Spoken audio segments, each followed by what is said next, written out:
September is probably the time when you collect most of your harvest.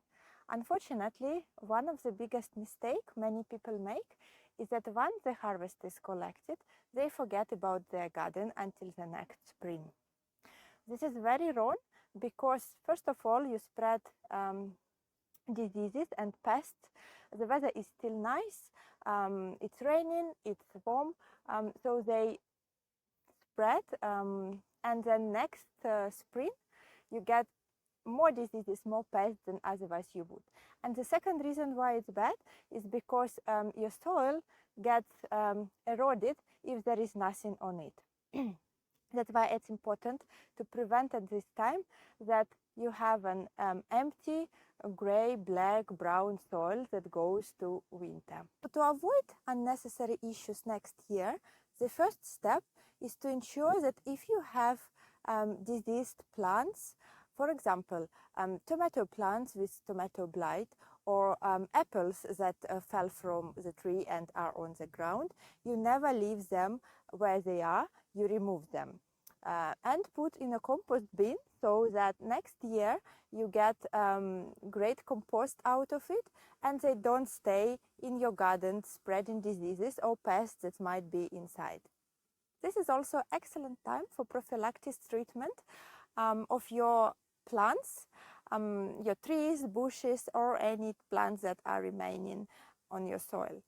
So you can spray them at this point with biological, I only vote for biological, fungicides and pesticides, so that you reduce the number of those mushrooms, spores, bacteria, bugs, and different pests that would go to spring, which means that next spring you would have less issues from the very beginning.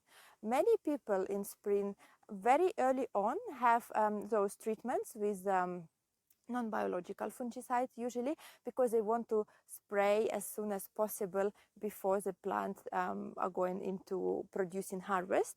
However, at that moment it's actually not very good because the pathogens or the pests are still in a sleeping stage, let's say, so that it's very difficult to reach them physically, and also they are protecting themselves from winter, from the cold temperature, and they're also protecting themselves from your spraying. So any effect that you would get in spring at this very early time is minimal. You would get much better effect if you are spraying against diseases and against pests in September or October. And the third important thing to do is to ensure that you never have bare open soil. Because of the rain and wind, what happens if you have open soil is that it's eroded and the structure is ruined, and those nutrients which would next year go to the health of your plants otherwise are getting all washed out or destroyed. So what you need to do is to ensure that your soil is always covered. Why do you think in the forest, for example, the soil is so fertile?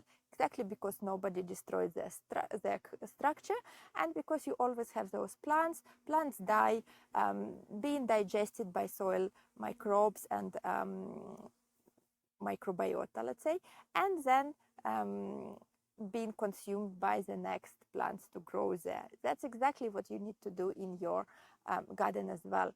So once you collected your harvest, plant something like a green manure.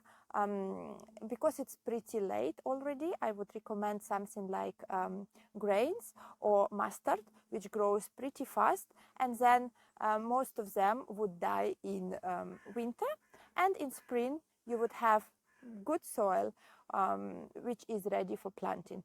Or if you want, you can also cut those green manure so that, and leave it in your garden so that they are transforming into harvest next year. And if you for some reason cannot plant green manure, you can also collect, for example, leaves from your garden, bring them where you need the cover, and just leave them there with a about 10 centimeters or 4 inches layer of mulch on the top. And in spring again you would get a very nice structured alive soil which is ready for your next harvest and to give you the most of its fertility. And now it's time to check my playlist, which describes key things to do in the garden each month. Enjoy!